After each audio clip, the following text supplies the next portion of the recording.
Muchas gracias, Carlita. Y vamos a hablar, señora, de esas señales que muchas veces se manifiestan a través de nuestra vida cotidiana y las dejamos pasar y puede ser que nos estén señalando un problema de fondo, un tumor maligno, algo que tenemos que tener en cuenta para atacarlo a tiempo. Así que hoy le damos la más cordial bienvenida al oncólogo don Luis Corrales. Doctor, muchas gracias por acompañarnos. Muchas gracias. Doctor, para que nos hable de esas señales que probablemente se manifiestan y las dejamos pasar. ¿Cuáles podrían ser, doctor? Bueno, básicamente hay que recordar que las señales o síntomas que una persona vaya a tener, pues va a depender de dónde está originándose algún problema. Ciertamente, pues podemos tener diferentes síntomas o signos si un tumorcito se empieza a desarrollar a nivel de ovario, a nivel del útero, a nivel de cervix. Entonces, esos son cosas que tenemos que tomar en cuenta. También recordar que hay algunos tumores que son benignos, hay unos tumores que son malignos. Los tumores malignos, pues es lo que la gente conoce como cáncer, y pues mucho de esto tenemos también que considerar a la hora de explicar y a la hora de investigar un poco con lo que el paciente nos llega. Ahora, doctor, ¿por qué usamos, por ejemplo, se dice que algunos cánceres son traicioneros? ¿Por qué ese término, doctor? Pues básicamente muchas veces cuando el tumor empieza a crecer, a veces no nos dan los síntomas tan fáciles, digamos, de documentar, tan fáciles de analizar, y entonces son a veces síntomas muy inespecíficos. Estos síntomas inespecíficos, cuando se vuelven repetitivos, cuando se vuelven crónicos, es decir, ya por mucho tiempo, pues es donde tenemos que tomar en cuenta, y ojalá pues que se consulte, ¿verdad?, de la manera más adecuada y la manera más expedita. Doctor, justamente lo que usted está mencionando, cuando aparecen esos síntomas difusos, ¿por qué se pueden confundir con otras enfermedades? Pues hay muchas patologías benignas que podemos tener con esto. Por ejemplo, si una paciente viene con un dolor abdominal, que en muchas ocasiones los cánceres ginecológicos pues, se pueden presentar con eso, pues podemos tener patologías de colon, inflamaciones, a veces hay gastritis, colitis, todo eso que es muy frecuente a nivel de nuestra sociedad, pero que cuando estos síntomas se vuelven diferentes a lo que la gente normalmente ha experimentado, cuando esto se vuelve ya algo que empieza a ser ya de días y semanas, pues es donde tenemos que tomar en cuenta para poder consultar. Ahora, doctor, esas señales, tal vez, ¿cuáles son esas señales que podríamos estar percibiendo que nos puedan alertar que hay un tumor silencioso que se está desarrollando en nuestro cuerpo? Pues muchas veces pues vamos a tener síntomas, como le digo, muy específicos. A veces podemos tener fatiga, podemos tener pérdida de peso, pérdida de apetito, que también puede estar relacionado, dolores de abdomen crónicos, por ejemplo, sangrados transvaginales que se vuelven anormal, no se vuelven como una menstruación, digamos, que la mujer normalmente tiene, sino que esas menstruaciones empiezan a cambiar de características, se vuelven un poquito más intensas, que duran mucho más, que se asocian a veces a dolores diferentes. Es donde esas señales nos tienen que alertar para poder consultar. Ahora, doctor, una señal, por ejemplo, una señora que le crece la pancita, que tiene como aventada, como decimos popularmente, ¿podría ser una manifestación, doctor? Claro, el crecimiento abdominal es algo que hay que consultar, no solamente por tumores ginecológicos, sino por otros tipos de tumores que pueden estar relacionados. A veces se produce líquido dentro del abdomen y este líquido se va acumulando dentro de la pancita, y esto empieza a hacer pues un crecimiento abdominal. Ciertamente un crecimiento abdominal hay que consultarlo, ¿verdad? Cuando pues es un crecimiento, digamos, definitivamente que no anormal. Es anormal. Sí. Ahora, doctor, si tengo ese crecimiento, ¿qué exámenes debería ir yo a pedir, verdad? En este caso específico. Claro. Cuando uno tiene, digamos, un crecimiento abdominal, pues primero es examinar, ¿verdad? La examinación, el examen físico es básico, ¿verdad? Uno tiene que ahí puede uno descartar muchísimas patologías. Ya después, si uno tiene alguna sospecha, cuando la paciente viene, uno tiene pues se palpa alguna masa o se siente como que hay líquido, o definitivamente es un crecimiento que la paciente no tenía, pues muchas veces terminamos en estudios de imágenes como un ultrasonido, a veces un TAC, para entonces poder encontrar esta causa. Doctor, cuando la señora dice, es que yo me siento como llena, o como un poquitito y ya estoy llena, no tengo ese apetito que tenía antes, esas ganas de comer. Esto es algo importante porque esto pues, puede tener diferentes mecanismos de lo cual produce este síntoma. Podemos a veces tener que realmente si hay un aumento de una masa, por ejemplo, que está presionando sobre el estómago, entonces hace que el estómago se vuelva chiquitito, entonces los pacientes se llenan mucho más fácil o con cualquier cosita ya se llenan. A veces ese mismo líquido que se produce también puede llevar a hacer el estómago más pequeño y esto pues obviamente hace que la paciente tenga esa misma sensación de que come muy poquitito y ya se llena. Y lo otro también es que sea algo que se está originando propiamente de lo que es estómago, por ejemplo. Entonces esas pacientes que se empiezan a tener una disminución en lo que es el volumen de comer, o sea, que ya no comen como antes, sino que ya con cualquier cosita se llenan, o que tienen que estar comiendo muy seguidamente por ese mismo factor, o incluso que ya empiezan a tener vómitos o náuseas asociados a las comidas, pues definitivamente hay que examinar y ver qué es lo que está sucediendo. Ahora, doctor, puntualmente cuando hay dolor y uno lo ve en las señoras que señalan que dicen que le duele la pelvis, el vientre, esta zona por acá, ¿podría ser cuando hay dolor una manifestación de que algo se está desarrollando ahí que no es bueno, como lo decimos? Claro, la manifestación de dolor es muy inespecífica. La mayoría de veces se asocia a patologías benignas, o sea, es decir, un colon irritable, a veces inclusive una gastritis, podemos tener problemas, digamos, inclusive de la parte menstruales, ¿verdad?, de las pacientes, endometriosis, hay muchas causas que pueden ser benignas. Ahora, si ya esta manifestación de dolor se vuelve algo importante, hay que consultar y ya ahí a la hora de valorar a la paciente, pues uno puede valorar, depende de lo que uno encuentre a nivel de lo que es la historia de la paciente, a nivel de lo que es el examen físico, pues ahí uno tiende a ya sea abordar a una paciente de una forma diferente u otra, haciendo estudios de imágenes, laboratorios, etcétera, etcétera. Doctor, esa urgencia de orinar, más allá de infecciones, ¿verdad? Que esa señora las manifiesta con mucha frecuencia. Sí, la urgencia, digamos, de ir al baño más repetitivamente, sí, más de lo normal. Más de lo normal, nosotros, exactamente. Sí. Pues eso es algo que tenemos que valorar y ver. A veces es asociada, como usted dice, a infecciones, pero a veces hay otras patologías y causas que tenemos también que ver. Entonces, si es algo que aparece de un momento a otro, que la paciente no tenía, que es algo que empieza y que se mantiene en el tiempo, pues es algo que definitivamente hay que consultar. Ahora, doctor, aquella señora que dice, bueno, es que yo siempre he padecido de colitis, yo me tomaba esta pastillita, pero la pastillita no me está generando ningún efecto. ¿Qué pasa con esa paciente que ya la pastilla no le funciona? Hay que tener en cuenta que realmente llegar a un diagnóstico certero de un colon irritable, una gastritis, pues hay que tener, no es que simplemente yo tengo los síntomas y pienso que tengo una gastritis y pienso que tengo un colon irritable. Realmente pues hay manifestaciones que se tienen que hacer. Ya si una paciente es diagnosticada y generalmente pues se está tratando, se trata bien y de un momento a otro el medicamento no empieza a hacerle, no empieza digamos, a quitarle los síntomas que le estaban dando, pues entonces ahí son cositas que uno tiene que ir pensando, ¿verdad?, que pueden ser alguna otra causa y ahí nuevamente pues es valorar el examen físico, valorar a la paciente para entonces poder descartar alguna que otra cosa. Doctor, nosotros tendemos a diagnosticarnos y decimos, no, lo que tengo es colitis, pero ¿qué podría estar escondiendo? ¿Qué otra enfermedad podría estar escondiendo ese tipo de dolor? Sí, el dolor de carácter ginecológico.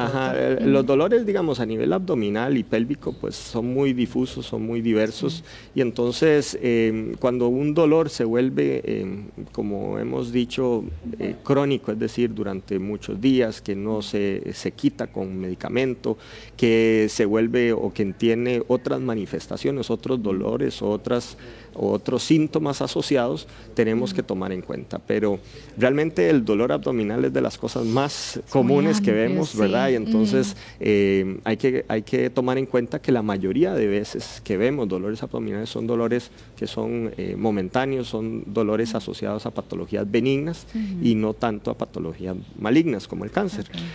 Ya cuando esto se vuelve algo crónico y que se agregan otros tipos de signos y síntomas es donde nosotros pues tenemos que empezar a valorar a la paciente. Doctor, usted habla que generalmente está asociado a cosas benignas, pero ¿habrá alguna señal que nos pueda identificar que ese dolor no es tan benigno, por decir, tan bueno, ¿verdad? Claro. Cuando este dolor se vuelve y se asocia, por ejemplo, a pérdida de peso, pérdida de energía, se empieza a ver algún bulto, la fatiga, digamos, que se vuelve, digamos, crónica, la pereza, digamos, de que la gente empieza a decir, ya no tengo ganas de hacer nada, ya no quiero levantarme de la cama. Todo ese tipo de cosas pues tenemos que ponerla en conjunto y valorar. Hay dolores obviamente que son intensos, que de un momento a otro suceden y que sí realmente son muy dolorosos. Ahí también tenemos que tomar en cuenta y ver qué es lo que está pasando.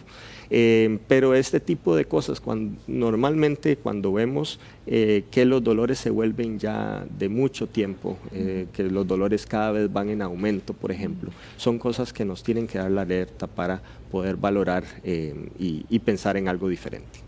Doctor, el sangrado vaginal, cuando se vuelve un sangrado anormal, más allá de la menstruación regularmente, mensualmente, podría ser una señal también. Claro. Hay que recordar, bueno, pacientes posmenopáusicas que empiezan nuevamente sangrado. Eso es algo fundamental y eso es algo importante. Entonces, paciente que ya estaba en menopausia y de un momento a otro empieza a sangrar, eso hay que revisarse. La parte de sangrados en pacientes premenopáusicas o pacientes que están normalmente con menstruación, aquellas pacientes que tienen sangrados muy abundantes fuera de lo que normalmente ocurre, pacientes que empiezan a sangrar y no se les quita, o sea, es decir, duran semanas con ese sangrado, ya es algo que se sale de muchas veces de lo normal en una menstruación, entonces hay que tomar en cuenta, y a veces sangrados, qué sé yo, que aparecen un día, duran 2 días, vuelve a aparecer a los 2 días, sigue, entonces esos sangrados también repetitivos de pocos días, digamos, de intervalo, también es algo que tenemos que considerar. ¿Podría estar escondiendo de fondo estos sangrados anormales alguna enfermedad de carácter ginecológico? Sí, claro. No benigna, doctor. Una de las, por ejemplo, en cáncer de cervix, una de las manifestaciones más frecuentes es el sangrado transvaginal, ¿verdad? Y esto es algo que tenemos que considerar. Ciertamente, pues, el cáncer de cervix, una de las opciones que tenemos es el tamizaje, el Papa Nicolau, para poder descartar antes de que podamos tener una enfermedad mucho más avanzada. Pero si ya pues se ha venido haciendo el Papa Nicolau, si una paciente no se hace un Papa Nicolau y empieza a tener un sangrado anormal con estas características, pues es algo que nos tiene que prender la luz y que consulte para la valoración. Doctor, usted usaba el término sangrado transvaginal. ¿Qué quiere decir con esto? Sangrado es un sangrado que viene de la vagina. Normalmente el sangrado transvaginal, como la menstruación, es un sangrado... Eso es lo que conocemos, pero que salga con las características que usted mencionaba anteriormente. Sí, exacto. Entonces, doctor, que sea fuera de la normalidad. Fuera de la normalidad es algo que siempre pues tenemos que considerar para consultar. Ahora, doctor, esas señoras que dicen, tengo anemia, las tratan, pero de todas maneras siguen con la hemoglobina baja, a pesar del tratamiento.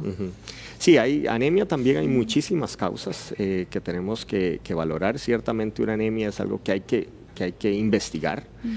Puede ser por causas de falta de alimentación adecuada, por ejemplo, puede ser por alteraciones a nivel gástrica, por ejemplo, pero también puede ser por sangrados que no se ven, tal vez sangrados microscópicos que están sucediendo ya desde hace mucho tiempo y que esto es algo que definitivamente pues, puede ser anormal.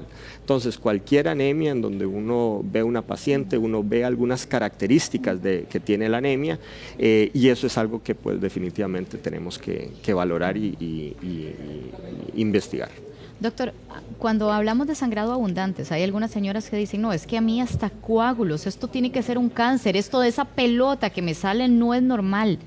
¿Está asociado este sangrado abundante en forma de coágulo? Cuando esto es algo, por ejemplo, hay muchas mujeres que tienen menstruaciones sumamente abundantes, sumamente de mucho volumen sanguíneo, pero cuando esto es algo que empieza a suceder de un momento a otro, es decir, que la paciente venía sangrando normal y de un momento a otro empieza a tener mucho más sangre, pues eso son cosas que tenemos que ver. Nuevamente también pacientes posmenopáusicas, o sea, después de que ya está en menopausia, si empiezan a sangrar, sea lo que sea el volumen, hay que también consultar, ¿verdad? Doctor, cuando se habla de sangre majada que me sale, ¿verdad? Que la señora dice popular, usa ese término más oscuro, como negra prácticamente. Sí. ¿Habría también que preocuparse en ese caso, doctor? Cuando hay, digamos, estos a veces son coágulos que salen, a veces son, digamos, un poco sangre ya, digamos, que se coagula, ¿verdad? Y entonces empieza pues a tener un cambio en el aspecto, pues son cosas también que si no ha sucedido previamente y empieza a tenerlos, pues son cosas que tenemos que valorar. Como le digo, no todo esto es algo que va a ser maligno, ¿verdad? Pues pero tenemos que ciertamente consultar para poder definir qué estudios vamos a hacer para entonces así darle el abordaje más adecuado a la paciente. Doctor, si tenemos una paciente que nos hace en la consulta, que padece del estómago, que porque ella tiene el combo, padece del estómago, sangrado y además se siente cansada.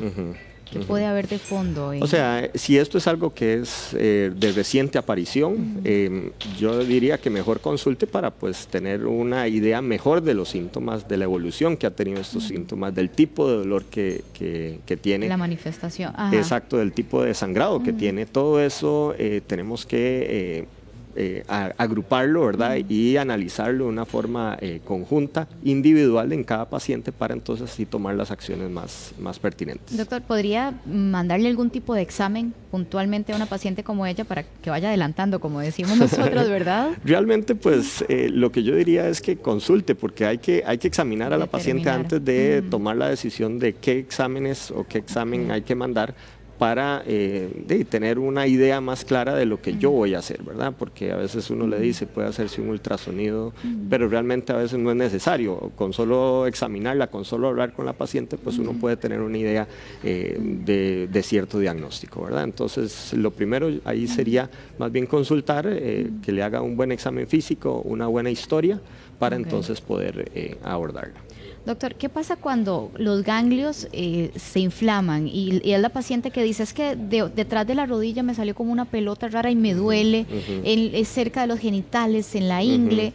¿Esta inflamación de ganglios podría también ser una alerta? Puede ser una alerta, lo que pasa es que muchas veces la inflamación ganglionar también sucede por enfermedades ya sea infecciosas, ya sea inflamatorias, y no necesariamente es algo maligno. Ahora, hay algunas características de los ganglios que nosotros vemos que pueden tener, digamos, o darnos una idea de que puede ser maligno. Por ejemplo, ¿qué características, doctor? Por ejemplo, ganglios muy grandes, ganglios que sobrepasan los 2 centímetros es algo que nos tiene que dar alerta.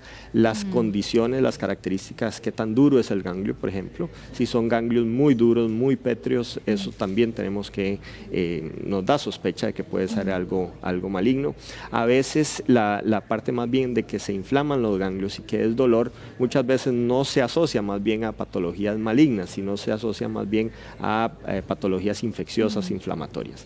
Pero ciertamente, pues, si es algo también, por ejemplo, estos ganglios que tienen mucho tiempo de evolución en donde no cambian, también.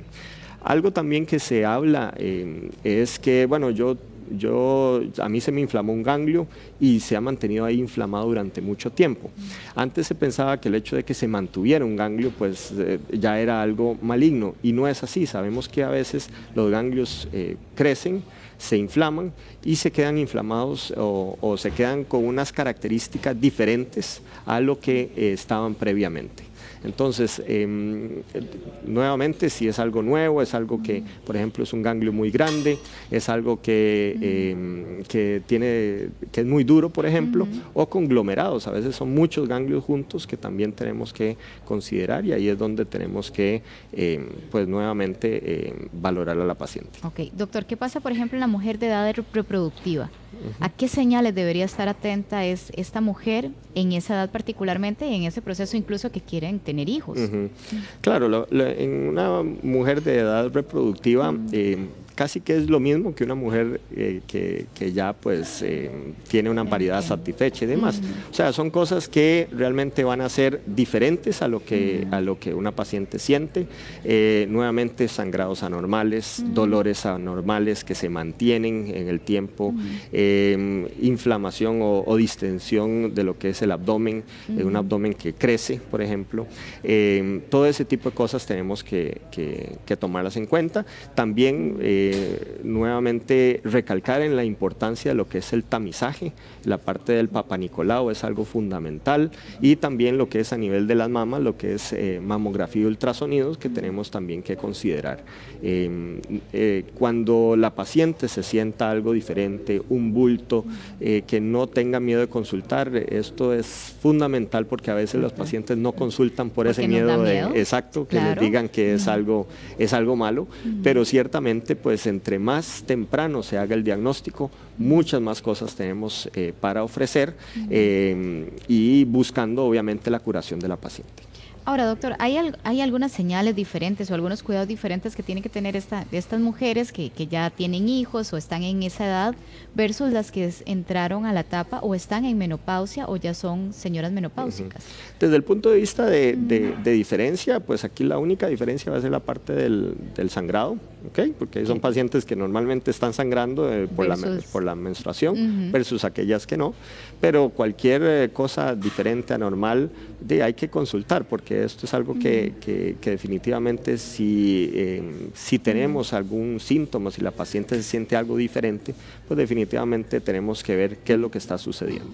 Ahora, doctor, una señora menopáusica con infecciones recurrentes, constantemente está con infecciones, ¿podría ser también una manifestación, doctor? La mayoría de veces cuando tenemos eso es por patologías benignas, es decir, que cuando la gente dice que se me bajó la vejiga o que se me bajó el útero, eso son cosas que muchas veces llevan a infecciones recurrentes, pero el hecho de tener infecciones recurrentes se hace algo ya normal, o sea, normalmente uno no tiene infecciones recurrentes. Cuando estas infecciones se vuelven recurrentes, pues hay que ver las causas de esto.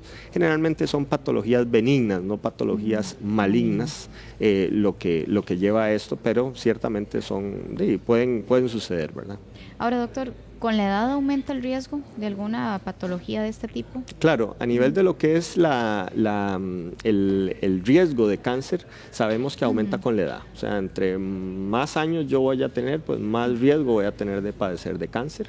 Esto no quita el hecho de que si yo soy joven, yo no vaya a tener cáncer, porque eso sabemos que sucede. Tenemos y vamos viendo pues pacientes cada vez más jóvenes con patologías malignas, pero ciertamente sí, a medida que uno va aumentando en años, pues el riesgo de cáncer también va aumentando. Ok, doctor, ¿qué pasa, por ejemplo, si me estoy examinando, si me estoy lavando, incluso en el baño y siento como una pelota, siento un bulto que no lo tenía? Hay que consultar, definitivamente hay que ver, porque si es algo nuevo, es algo que no tenía, es algo que tenemos que ver qué es eso, ¿verdad? Puede ser algo que no sea malo, ¿okay? Pero ciertamente tenemos que darle consultar y ver a la paciente, examinarla para entonces poder identificar qué es eso. Ok, doctor, ¿en qué consiste un diagnóstico temprano de tumores ginecológicos? El diagnóstico temprano, hay diferentes, digamos, etapas, por decirlo así, en un tumor o en un cáncer. Cuando hablamos de etapas tempranas es cuando generalmente está localizado en el sitio donde está originándose. ¿Okay? No ha invadido sitios cercanos o no se ha ido a otros órganos, por ejemplo, dando metástasis. ¿Okay? Entonces, realmente el diagnóstico temprano se basa en tratar de encontrar el tumor en el sitio donde se está originando y esto lleva a la paciente o lleva, digamos, a tener muchas más opciones de tratamientos y obviamente llevar a la cura de la paciente, ¿verdad? Ahora, doctor, ahora que se habla de tratamientos, ¿en qué casos ya definitivamente hay que acudir a la cirugía y en qué otros podría tratarse sin necesidad de llegar a la cirugía? Bueno, definitivamente a nivel de lo que es cáncer ginecológico, la cirugía es una pieza fundamental. ¿Okay? Muchas veces más bien lo que buscamos es a través de la cirugía quitar el tumor. ¿Okay? A veces tenemos que adicionar otros tratamientos, por ejemplo radioterapia, por ejemplo quimioterapia, algunos otros tratamientos adicionales. A veces no podemos hacer la cirugía porque ya tal vez la enfermedad está muy diseminada, ya no vamos a ganar mucho con la cirugía y más bien podemos pues darle, digamos, complicaciones a la paciente. Entonces ahí es donde el equipo a nivel del trabajo, qué sé yo, que ven patología oncológica, ginecológica, tiene que valorar el caso y muchas veces si la paciente no termina en una cirugía, ciertamente existen otras opciones que van a darle beneficio a la paciente a pesar de no poderle quitar el tumor. Este tipo de tratamientos, por ejemplo radioterapia y sobre todo lo que es tratamiento sistémico como quimioterapia y otros tipos de tratamientos, lo que buscan es tratar de controlar el tumor, que el tumor no siga avanzando. Sabemos que los tumores malignos lo que buscan es crecer, ¿verdad? Entonces, invadir otros sitios. Entonces, a través de estos otros tratamientos, si no podemos hacer una cirugía, podemos controlar el tumor, podemos beneficiar a la paciente disminuyendo los síntomas que el tumor le está dando y entonces así mejorar la calidad de vida de la paciente. Ahora, doctor, ¿qué pasa con esas pacientes que sobrevivieron a un diagnóstico de ese tipo, al tratamiento, pero quedan nerviosas? Claro. Porque queda uno, no, es que si me quedó como un tipo de raíz y cualquier manifestación ya estoy alerta. Claro. ¿Qué les recomendamos a este tipo de pacientes? Definitivamente cuando uno tiene una paciente con un diagnóstico, un cáncer ginecológico, cualquier tipo de cáncer, pues uno tiene que darle el seguimiento más apropiado a esa paciente. El seguimiento va a ser muy diverso y va a depender de muchos factores que nosotros vamos a ver, pero ciertamente es un seguimiento de citas pues periódicas.